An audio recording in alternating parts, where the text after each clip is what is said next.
ले ले अपना चीनी, मेरे घर में कभी मत आना कमीना। ठीक है पापा, नहीं आऊंगा।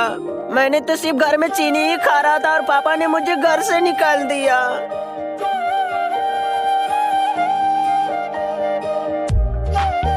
कोई बात नहीं, मुझे भूख लगी है, मैं अपना चीनी खाऊंगा।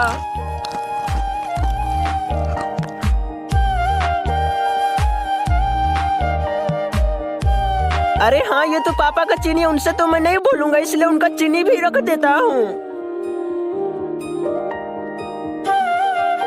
मैं घर पर कभी नहीं आऊंगा, जा रहा हूँ खेत पर। वीडियो को लाइक एंड कमेंट में ये वाला इमोजी लिख देना।